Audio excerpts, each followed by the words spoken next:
Welcome to கிரிப்பிள்ஸ். இன்னைக்கு two unbeaten side இந்த டோர்னமெண்ட்ல RCB and RR இருக்காங்க. அது அவங்க ரெண்டு பேர்த்துக்கு மேட்ச். இதுல யாரு ஃபர்ஸ்ட் மேட்ச் தோப்பான்னு தெரியல. Let's break it down and let's start with toss and pitch analysis. நான் என்ன சொல்ல வரேன்னா, இந்த பிச்சு மேக்ஸிமம் சேசிங் தான் பெட்டரா இருக்கும். ஏன்னா நார்த் ஈஸ்ட் சைடு டியூ ஈஸியாக ஃபார்ம் ஆயிரும், ஏர்லியாகவே ஃபார்ம் ஆயிரும். அதனால மேக்ஸிமம் டாஸ் ஜெயிச்சா chasing the better option. Toss தோத்தாலும் ரொம்ப எஃபெக்ட் பண்ணாது. ஏன்னா ஏர்லியரா டியூ ஃபார்ம் ஆகிறதுனால பேட்டிங் ஃபர்ஸ்ட்டும் எண்ட்ல கொஞ்சம் மேனேஜ் பண்ணி ஒரு நல்ல ஸ்கோர் கூட போட முடியும். உன் தாட்ஸ்? எனக்கும் சேம் தான் தோணுது. மழை மட்டும் பெய்யுதுன்னா மேட்ச் நல்லா போகும். ஃபர்ஸ்ட் இந்த டோர்னமெண்ட்ல ரெண்டு பேருமே இன்னும் ஒரு மேட்ச் கூட தோக்கல. ஹெவி காம்படிஷனா இருக்கும். சேஸ் பண்றதை ஈஸி நான் கெஸ் பண்றேன். எஸ், அதுவும் இல்லாமல் மழை வரக்கு 10% தான் சான்ஸ்ன்னு சொல்லியிருக்காங்க. நார்த் ஈஸ்ட் என்னென்ன எக்ஸ்பெக்ட் பண்ணலாம். மேபி நாளைக்கு கூட ரெயின் திடீர்னு கூட வரலாம். வராமல் இருந்தால் நல்லதுன்னு நான் நினைக்கிறேன். வராமல் இருந்தால் ஒரு ரெண்டு நல்ல டீம் டேபிள் டாப்பர்ஸ் யார் ஆக போறான்னு தெரிஞ்சிடும். ஏர்லி டு த டோர்னமெண்ட் தான், ஆனாலும் ரெண்டு நல்ல சைடு யார் ஜெயிப்பான்னு வெயிட் பண்ணி பார்ப்போம். நெக்ஸ்ட் பிளேயிங் 11 அனாலிசிஸ் பார்த்துருவோம். ஃபர்ஸ்ட் எடுத்ததையும் ஆர்சிபி. ஆர்சிபியோட பேட்டிங் பார்த்தீங்கன்னா Virat Kohli, Phil Salt, David Padikkal, Rajat Patidar, Tim David, support, Jitesh Sharma, Krunal Pandya, சொல்லிட்டே போகலாம். டோர்னமெண்ட்டுக்கு முன்னாடியே ப்ரெடிக்ட் பண்ணியிருந்தாங்க நிறைய பேர் ஆர்சிபி ஒரு ஸ்ட்ராங் பேட்டிங் லைனப்னு. அவங்க அதுக்கு ஏற்ற மாதிரியே நாங்கள் ஸ்ட்ராங்கு மட்டும் இல்லை, ஸ்ட்ராங்கஸ்ட் சைடுன்னு ப்ரூவ் பண்ணியிருக்காங்க. அதில் மெயினாக ரஜத் பட்டிதார் ரெண்டு மேட்சுமே சூப்பர். அதே மாதிரி ஃபினிஷிங்கில் போன மேட்ச் சொல்லவே தேவையில்லை, சிஎஸ்கே விட்டு செஞ்சு விட்ட டேவிட். அதுவும் இல்லாமல் பின்னாடி ஜிதேஷ் சர்மா, செப்பர்டு, பேட்டிங் சொல்லவே தேவையில்லை. இது ஒரு best and strongest line up currently. உன் thoughts? Batting no change. Settled players எல்லாருமே செட்டில்டா இருக்காங்க, நல்லா விளையாடுறாங்க. அவங்க அதாவது கண்டினியூ பண்ணுவாங்க. No change in batting. Okay, next அவங்களோட பவுலிங் பார்த்தீங்கன்னா ஆர்சிபி ரொம்ப ஸ்ட்ராங்குன்னு சொல்ல முடியாது, ஆனால் நல்ல பெர்ஃபார்மன்ஸ் கொடுத்துருக்காங்க. குர்னால் பாண்டியா அந்த அளவுக்கு ஸ்ட்ராங்கான பவுலர், அந்த அளவுக்கு ஒரு எஃபெக்டிவான பவுலர்னா ஓரளவுக்கு ஓகே. பட் நல்ல நல்ல வேரியேஷன் காமிச்சு நல்ல ஸ்ட்ரைக்கும் பண்ணியிருக்காரு, நிறைய டாட் பாலும் போட்டிருக்காரு. சுயாஸ் சர்மா எக்ஸ்பெக்டேஷனுக்கு தகுந்த மாதிரி ஒரு நல்ல ஒரு குட் பெர்ஃபார்மன்ஸ் கொடுக்கணுமா, நான் இந்த மேட்ச் கொடுக்குறேன் அப்படின்னு ஒரு நீட்டான பெர்ஃபார்மன்ஸ் கொடுத்தாரு ரெண்டு மேட்சுமே. அதே மாதிரி பவுலிங்ல ஃபாஸ்ட் பவுலர்ஸ் எஸ்பெஷலி டஃபி ஹேசல்வுட்டுக்கு ரீப்ளேஸ்மெண்ட்டாக வந்திருக்காரு. அவரோட எக்ஸ்பெக்டேஷன், அவரோட ரீப்ளேஸ்மெண்ட்டுக்கு வந்ததுக்கு என்ன பண்ண முடியுமோ அதை எக்ஸாக்டாக பண்ணி கொடுத்துருக்காரு. புவி சொல்லவே தேவையில்லை, கன்சிஸ்டண்டா நான் 4 ஓவர் 30 ஒரு விக்கெட் 2 விக்கெட் எடுத்து கொடுத்துட்டே இருக்காரு. அவர் ஓஜி, சொல்லவே தேவையில்லை. நெக்ஸ்ட் ஒரு வீக் லிங்க்னா இந்த 6th fast bowler Abhinandan Singh. அவர் ரெண்டு மேட்சுமே அடி வாங்குறாரு. இந்த மேட்ச் என்ன பண்ண போறாங்கன்னு தெரியல ஆர்சிபி. உன் தாட்ஸ்? இந்த மேட்ச் அபிநந்தன் சிங் சான்ஸ் கொடுத்தாங்கன்னா இது அவரோட லாஸ்ட் சான்ஸ் நான் கெஸ் பண்றேன். சான்ஸ் கொடுத்தாங்கன்னா இது அவரோட லாஸ்ட் ட்ரை. அபிநந்தன் சிங் இன்னைக்கு தான் இந்த மேட்ச் தான் லாஸ்டா இருப்பாரு. இல்லைன்னா அந்த மேட்சை வாய்ப்பு கொடுக்க மாட்டாங்க. மேபி ரஷிக்தார் இருக்காரு, ஒரு எக்ஸ்பீரியன்ஸோட ஒரு டிசில நல்லா ஒரு அளவுக்கு புஷ் பண்ணி பவுலிங் போட்டு ரஷிக்தார் இருக்காரு. அதே மாதிரி மங்கள் யாதவ்னு ஒருத்தர் இருக்கான், அவனுமே ஓரளவுக்கு நல்லா பண்ணுவான். ஸோ பிளேயர்ஸ் பேக்கப் இருக்காங்க. ஒருத்தனையும் வச்சு ட்ரை பண்றேன்னா ஒரு எவ்வளோ நாள் ட்ரை பண்ணாங்க, ஒரு 3 டைம் சான்ஸ் கொடுத்து அப்பயும் பெர்ஃபார்ம் பண்ணா மேபி இந்த சேஞ்ச் பண்ணுவாங்க. நாளைக்கு மேட்ச்ல இருக்கலாம், இல்லைன்னா இல்லாமே இருக்கலாம். அந்த பிளேஸ் கன்ஃபார்ம் ஒன்று ரீப்ளேஸ் பண்ணுவோம். நாளைக்கு தான் லாஸ்ட் சாய்ஸ் ஆஃப் ஹோப்பா இருக்கும். எனக்கு தெரிஞ்சு பிளேயிங் 11 சேஞ்ச் பண்ண மாட்டாங்கன்னு நினைக்கிறேன். ஒன்னொரு சான்ஸ் கொடுத்துருவாங்க. ஏன்னா ரெண்டு மேட்சுமே ஜெயிச்சிருக்காங்க, மித்த பவுலரும் கான்ட்ரிபியூட் பண்ணிருக்காங்க. வின்னிங் 11 கொண்டு போவாங்க. எப்ப அவங்களுக்கு பவுலிங்ல அடின்னு ஒரு ஃபீல் ஆகுதோ அப்ப they will take that decision. இல்ல, இப்ப ஜெயிச்சிட்டு இருக்கறனால உன்னோட சான்ஸ் கொடுக்கலாம். அவர்கிட்ட ஒரு ஸ்பார்க் வின்னிங்ல மாத்த வேணாம் அப்படின்னு போறாங்க. அப்படி மேபி ஏஜரோட அவைலபிலிட்டி இந்த மேட்ச் இருக்குமான்னு தெரியல. அப்படி இருந்ததுன்னா மேபி கொலாப்ஸ் ஆஃப் பிளேயிங் 11 இருக்கலாம். அவைலபிலிட்டி இருந்தாலும் சப்போர்ட் இம்பாக்டா போட்டு அவர் பேட்டிங் வரலைன்னா இப்படி டஃபி அது மாதிரி கூட உள்ள கொண்டு வரலாம். எனக்கு அதுதான் தோணுது. ஏன்னா மேபி பேட் பவுலிங் வீக்கா இருக்க டைம் டஃபி நல்லா போற டைம் டஃபி உட்கார வைக்க மாட்டாங்க. டஃபி யூஸ் பண்ணாலும் பேஸ்டு யூஸ் பண்ணாங்கன்னா அப்ப பவுலிங் பவுலிங் லைன் ரொம்ப ஸ்ட்ரென்தனா இருக்கும். அப்படிதான் யோசிப்பாங்க. ஏன்னா இந்தியன் வந்து நம்மகிட்ட ஆர்சிபில பார்த்தீங்கன்னா இந்தியன் பவுலர்ஸ் வந்து யாருமே இல்லை. அதனால maybe they will go big miss. For foreigners overseas தான் போவாங்க நான் கெஸ் பண்றேன். ஒருவேளை ஷெஃபோர்ட வந்து பேட்டிங் தேவைப்படுறப்ப இம்பாக்டா உள்ள கொண்டு போவாங்க, இல்லைன்னா பவுலிங் அப்ப டஃபி கொண்டு வரலாம். சரி, ஓகே. ஓவராலா பாத்தீங்கன்னா ஆர்சிபி ஒரு நல்ல வெல் செட்டில் ஸ்குவாட் தான்.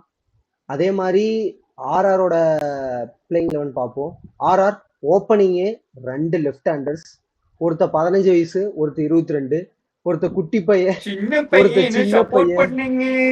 போட்டு பொலன்னு பொழந்துட்டாங்க. மும்பை மேட்ச்லயே நல்ல நல்ல பவுலர்ஸ், ட்ரெண்ட் போல்ட், தீபக் சகர், பும்ரா லூஸ் பால்ஸ் கொடுத்திருந்தாலும் பாசிட்டிவா 3 ஓவர் 60 இந்த 11 ஓவர் கேம்ல ஜஸ்ட் அன்பிலீவபிள் தான்.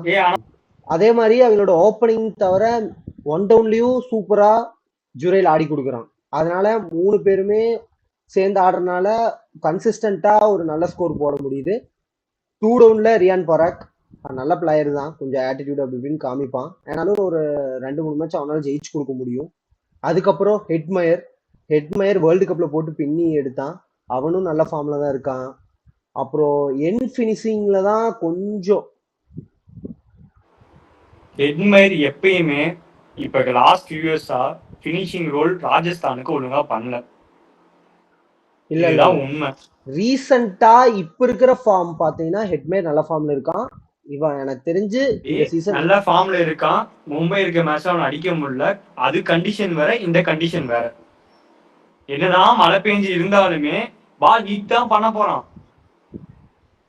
மும்பை மேட்ச்ல கொஞ்சம் சொதப்புனான்.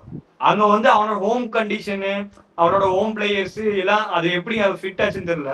இங்க வந்து ராஜஸ்தான் அந்த 2 இயர்ஸா ஸ்ட்ரகிள் பண்றான். பினிஷிங் வந்து அவனுக்கு அமையல. கரெக்ட் தான். மேபி அவன் டாப் ஆர்டர்ல தான் அங்க பெர்ஃபார்ம் பண்ணான். பினிஷிங் அந்த அளவுக்கு அவன் எஃபெக்டிவா 2 வருஷம் பண்ணல. இந்த வருஷம் ஒரு ஃபார்ம்ல இருக்கான்னு ஒரு நம்பலாம். ஏன்னா ஜெயிச்சு கொடுப்பானான்னு தெரியல. ஏன்னா இம்பாக்ட்ஃபுல் நாக் 1-2 ஆடுவான்னு நான் நினைக்கிறேன். அதுக்கப்புறம் ஜடேஜா அந்த அளவுக்கு ஆடுறதே இல்லை. அதனாலதான் சிஎஸ்கேவே பார்த்துட்டு ட்ரேட் பண்ணிட்டாங்க. பவுலிங்ல ஏதோ டீசெண்டா போடுறான், பட் பினிஷிங்ல அந்த அளவுக்குலாம் அவனை எதுவும் சொல்ல முடியாது. ஒரு ஜெயிச்சு கொடுப்பான் இப்ப இருக்க ஜடேஜா நான் சொல்றேன். அதுக்கப்புறம் வர்றதெல்லாம் ஆர்ச்சர் பவுலர்ஸ் தான். அதனால அவங்களோட வீக் லிங்க்னா பினிஷிங் தான். நெக்ஸ்ட் அவங்களோட பவுலிங் பாத்தீங்கன்னா கொஞ்சம் ஸ்ட்ராங்கா இருக்கு. ஆர்ச்சர், பர்கன் நியூ பால ஷேர் பண்ணிக்கிறாங்க. ஏர்லியரா விக்கெட் எடுத்து கொடுக்குறாங்க. நல்ல பேஸ்ல போடுறதுனால கொஞ்சம் திணறாங்க பேட்ஸ்மேன், அது ஒரு அட்வான்டேஜ். அவங்களுக்கு காம்பன்சேட்டா சந்தீப் சர்மா எக்ஸ்பீரியன்ஸ்டு சூப்பரா போடுறாரு, அது ஒரு நல்ல ஆடட் அட்வான்டேஜ். 3 பேருமே ஒரு நல்ல பவுலர்ஸ், 3 பேஸ்லயும் போடக்கூடிய பவுலர்ஸ். அதனால கொஞ்சம் பவுலிங்ல கொஞ்சம் மேனேஜ் பண்ணிடுறாங்க. அதுக்கப்புறம் பாத்தீங்கன்னா ஸ்பின்னர்ஸ், ஜடேஜா ஓரளவுக்கு டீசெண்டா போடுறாரு. போன மேட்ச் போடல, பிகாஸ் உங்களுக்கே தெரியாது லெவலில் ஒரு மேட்ச் அடிச்சிருவாங்கன்னு தெரிஞ்சு கொடுக்கல. ரவி பிஷ்னாய் ரன் கொஞ்சம் போனாலும் குரூஷியலா விக்கெட் எடுத்து கொடுக்குறாரு. போன மேட்ச் கூட ஹர்திக் பாண்டியா விக்கெட் குரூஷியலா எடுத்து மேட்ச் ஜெயிச்சு கொடுத்தாரு. அதே மாதிரி குரூஷியலா விக்கெட் எடுப்பார் நான் நினைக்கிறேன் இந்த மேட்ச்ல. நெக்ஸ்ட் கீ பேட்டில்ஸ் பார்ப்போம். இந்த செஷன்ல எனக்கு தெரிஞ்சு ஃபர்ஸ்ட் எடுத்ததையும் ஆர்ச்சர் விசஸ் பில் சால்ட். ஏன்னா ஆர்ச்சர் நிறைய அவுட் ஸ்விங் விடுவாரு, பில் சால்ட் ரூம் கொடுத்து கொடுத்து கட்டடிக்க போவாரு பேக் ஃபுட்ல. அதனால அப்போ எனக்கு தெரிஞ்சு ஸ்ட்ரகிள் ஆகிறதுக்கு வாய்ப்பு இருக்குன்னு நான் நினைக்கிறேன். எனக்கு தெரிஞ்சு ஆர்ச்சருக்கு தான் அப்பர் ஹேண்ட் நான் நினைக்கிறேன் இந்த பேட்டில்ல. நீ என்னன்னு சொல்லு இந்த பேட்டில். இன்னொரு கீ பேட்டில் பாத்தீங்கன்னா கிங் கோலி விசஸ் சந்தீப் சர்மா. 7 டிஸ்மிஸல் பண்ணியிருக்காரு. ஆனா இப்ப இருக்க Sandeep Sharma is a underrated guy. Yes, exactly. Sandeep Sharma actually he should play at internationals. He get most of the T20 ranking players wicket எடுத்திருக்கான். இந்தியன் பிளேயர்ஸ் சரி, foreigners Overseas சரி, but is so underrated.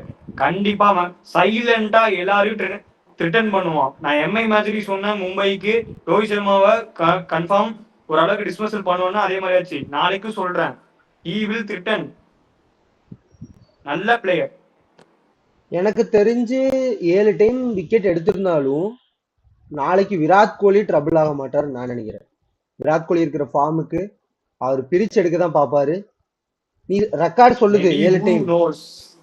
ஒருவேளை பழைய மாதிரி CSK மாதிரியே salt தடுமாறி Virat Kohli strike பண்ண வேண்டிய சுச்சுவேஷன் வரப்ப சந்தீப் சர்மா வந்து maybe there will be lose of விக்கெட்டா இருக்கலாம். கண்டிப்பா நாளைக்கு Riyan Parag will choose Sandeep Sharma at power play. Virat Kohli இருக்க power play Sandeep Sharma will be bowling. Yes, ஆமா, எக்ஸாக்டா. ஏன்னா ரெக்கார்டு இருக்கு. சந்தீப் சர்மாவும் நல்லா பவர் பிளே போட்டிருக்காரு. ஏன்னா 5th 6th ஓவர் தான் வருவாரு. ஓகே, இது ஒரு battle. Okay, I take it on. Next பாத்தீங்கன்னா டிம் டேவிட். இன்னொரு பேட்டில் இருக்கு. இன்னொரு பேட்டில் சூரியவன்ஷி யாஸ் தயால். சூரியவன்ஷி இது ஜெய்ஸ்வால் 2 பேர் இருக்காங்க. பட் என்னதான் போன வருஷமும் அவங்க பெர்ஃபார்ம் பண்ணி இருந்தாலுமே ஆர்சிபி மேட்ச்ல பாத்தீங்கன்னா they are struggling for Bhuvneshwar Kumar and Hazlewood.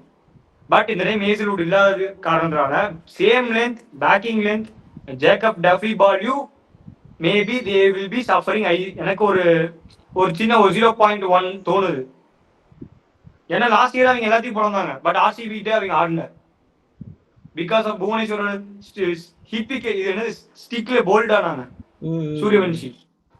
So எனக்கு தெரிஞ்சு போன வருஷத்துல இருந்து ஆர்சிபி கிட்டே ஸ்ட்ரைக் பண்ணா மேபி ஸ்ட்ரைக் எடுக்க போனாலும் maybe they will going for இந்த மாதிரி ஒரு பேரப் டிஸ்மிசல் வந்து அவங்க ஒரு மைண்ட்ல ஓடுறப்ப தே வில் பி பேக் பண்றப்ப there will loss of wicket. Okay, இது ஒரு நல்ல இன்ட்ரெஸ்டிங் பாயிண்டா இருந்துச்சு.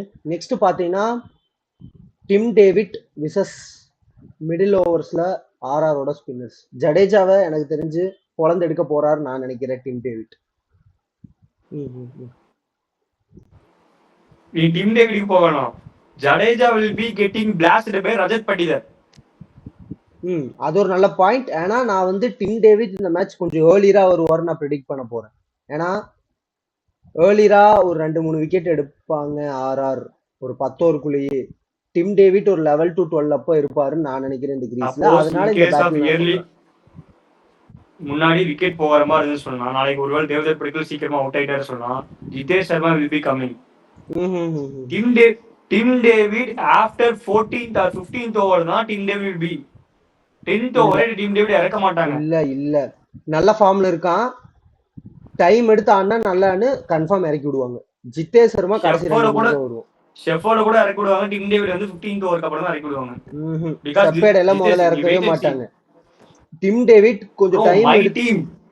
சரி, ஓகே, லெட்ஸ் see. சரி, okay, let's go for final prediction. Best batter யாரு? பெஸ்ட் பேட்டர் ரஜத் பட்டிதரா? ஏன் பெஸ்ட் பேட்டர் யாருன்னா I am going with Suryavanshi. Next best bowler